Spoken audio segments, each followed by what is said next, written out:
I think he's backed off again, Dorsey. Yeah, wasn't a good lap, so just like bag it. Yep. He didn't like his lap, so he's setting up to get another run at it here. Here comes the 007. There we go. Now, this will be a good show of the straight line speed differential between these two cars. The Aston Martin second. This thing sounds beautiful. Oh, doesn't it? It screams. Look at him between close these walls. the distance at the end. Oh, we're going to see a lot of that tomorrow. Now, who has the better handling? Which car transitions quicker? You're about to find out. Right now, it looks like the Honda, the Acura. Yeah, the Honda should be really good through this twisty part of the course. Down the front straightaway. See, Fernandez was about 2/10 faster down the front stretch, which is Sector 1. From the pole time, it looks like he's backed off a little bit there. Klaus Graf in the number 6, the Porsche RS Spyder right behind him. Remember, Graf and his team owner, Greg Pickett, taking the victory in the P2 category at Sebring. And what an emotional victory that was for Greg Pickett. I had questioned in the race, would Pickett now call it quits, that he had the success and done all the things and reached the goals he wanted to reach in racing. I saw him last night in the hotel and asked him that again, and he said no. As a matter of fact, in 2011, I'm going back to Le Mans. That's cool. He loves his racing. I mean, and talking to the team, they said that Greg really has a different attitude. Yes, he still wants to have fun, but it's more about I want to win. That is the priority. You see everybody right now positioning themselves on the racetrack. Another thing that I picked up on right there is when guys were on their fast lap and they looked in the rearview mirror and they saw they were towing one of their competitors, they aborted the lap. Yeah, they said no. They said, no, I'm not giving you a run down the straightaway at me, buddy. That's smart. That's a smart way to qualify.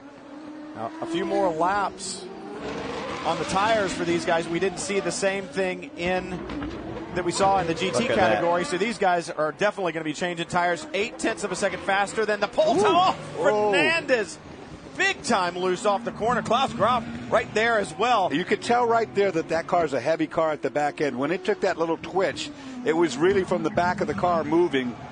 And it was a great save by Adrian, no question about it. That's got a big engine sitting at the back end. Sector 1 is where he should be good. That's down the front stretch from the start finish all the way down to turn 1. He picked up nearly 9/10. Lost a little bit through the tight and twisty stuff. That's essentially turns 1 through turn 5 is Sector 2. Now, as he comes out of there, the short squirt Sector 3 gains 3/10. What will he lose through the tight stuff here? Into the hairpin, slowest corner on the racetrack. A bit wide, had to pinch the exit a bit, but he uses every bit of road. Pagenaud flashes across the line, goes no quicker. So he's going to be close.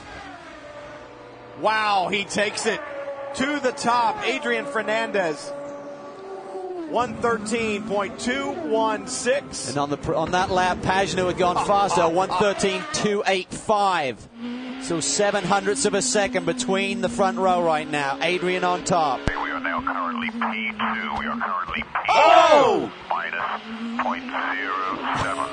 What was that? He leapt over the curb, I think, Dorsey, and nearly launched it straight into the fence. Man, did you see that was the a huge moment. That was a very huge moment. That's through turn 5 there. You can get that right side up on that inside curb, and I think that's what he did there. We were on board with him when it happened. That was not a good picture at all. This is not going to be a good lap for him. No. He's going to need to just look at the spacing behind him, and he's going to have one more shot at it. Well, he's lucky he's got one more shot at it after that curb hop. Well, the question is, that was a big hit, and you got to wonder about bending suspension components. Meanwhile, back in the LMP Challenge category, Christophe Bouchou to the top. Let's go back on board with Pagenaud.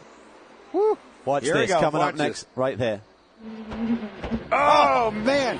That was way up in the air. Now, notice that corner was very, very shaded there and difficult to see around that corner anyway. Did he just not see the curbing? I don't know. I mean, it's quite a bizarre corner the way they have it set up there with the pylons and stuff. And, I mean, he obviously just got too much curb on the inside there, and it picked up the whole front end. In the meantime, and Adrian's in the pit lane, so he believes guys, his job is done. Klaus Graf has just turned in the left. There's the same corner. He wasn't on the curb, but he was certainly loose. So let's not forget about that new fourth place guy right now, too. Oh, look, the interval down on the straightaway. You talked about it, Calvin. He doesn't have the straight line speed, but clawing back through the tight sections of the racetrack. Segment 2. Gained back some of that time. Sector 3 before. Adrian was a little bit quicker, so we'll see if he goes into the red on Sector 3 here when that pops up. He'll be good up here.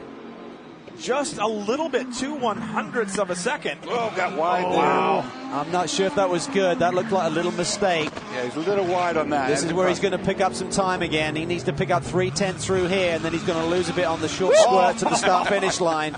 Here, the traction control. 2/10. I think he's going to come up a little bit shy, is he? Yeah. Checker flag out Just for the a little session. bit. No more attempts will be made. 13.6 for Pagenaud. Yeah, I think he made a mistake there going down into turn 9. He just got in a little bit too deep. And there you see Adrian checking all the dive planes. Is all of my race cars still with me? Did I take it off? On board, Christophe Bouchou down the front straightaway. He is on pole currently in the LMP Challenge category. The checkered flag falls. And I'm not exactly sure where Gunnar Jeanette is on the racetrack right now. There he is. So he will have this lap to try to get it done, but he's got some traffic in front of him. Will that come into play? So far, look at this.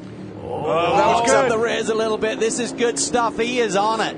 That was good. I mean, that little brake smoke there, tire smoke, that was hopefully he nothing. can clear these traffic. Some of these guys may be coming in, and Gunnar's on a hot one. Oh, and he loses a little bit there, so he should be just slightly behind. Can he gain it back? Oh. He's going to catch these guys in the slowest section of the racetrack. Oh, it's killing him. It's killing him. Oh, that is frustrating. That blew it right there. That's the luck of the draw, though. I mean, that's what you get around these street that's circuits. not cool. JR should have got out of the way. Even though you're coming to pit lane, you got to stay offline there. I know it's hard around this tight street circuit.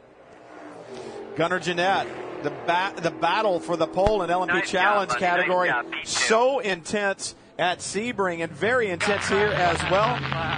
Yeah. Didn't say I got traffic on that last lap. He certainly did. So Bouchou, the level 5 guys, can celebrate the pole here. But let's talk about the pole overall, Chris. Well, both Aston Martin and Lowe's have said the only reason they're here is because this is such an important market for both of those companies. And what do? You give them the pole. Adrian, congratulations. Thank you. No, I'm very excited. I mean, it's Long Beach is a special place for me. We have a lot of friends and fans, and having the first race for Aston Martin here with a prototype, and it's very special, especially with Lowe's on board. It's just fantastic, and I just got to thank my guys. And George and Gavin, everybody on the team, they did a fantastic job. So we're looking forward for the race.